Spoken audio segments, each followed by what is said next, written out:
Et si on traitait le Covid-19 comme une grippe? Pour l'Espagne, c'est déjà fait, et la question se pose aussi chez nous face au recul de la pandémie. Mais d'autres facteurs sont à prendre en considération. Alors on va essayer de comprendre pourquoi on ne traite pas encore le Covid comme une grippe, mais il ne nous reste déjà plus que 2 minutes.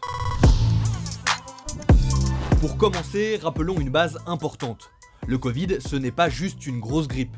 Ce virus a tué plus de 6 millions de personnes dans le monde. Si aujourd'hui le Covid a un taux de létalité inférieur à la grippe, c'est-à-dire qu'il tue moins, c'est notamment grâce aux vaccins, qui permettent de réduire sa dangerosité.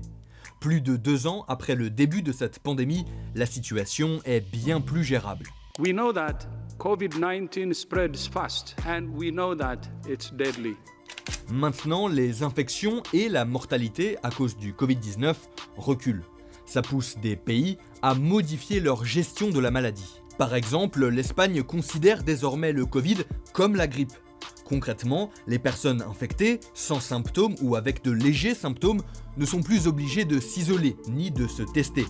Chez nous, on n'y est pas encore, du moins officiellement. Mais soyons honnêtes, on peut faire quand même énormément de choses puisqu'il n'y a plus beaucoup de restrictions qui sont présentes. La situation épidémiologique en Espagne est meilleure que la nôtre.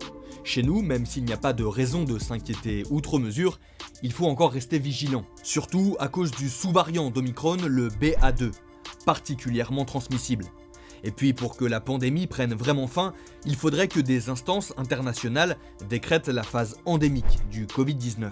There is a lot of talk about endemic, but endemic means that it's predictable what's going to happen.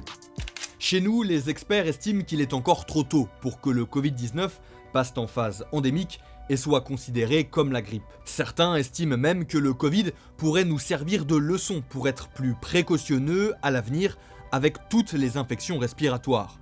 Par exemple, banaliser l'utilisation du masque dans certains endroits ou dès que l'on tousse. En attendant, dites-nous en commentaire si vous pensez que nous devrions relâcher la pression dès maintenant sur la gestion sanitaire du Covid-19.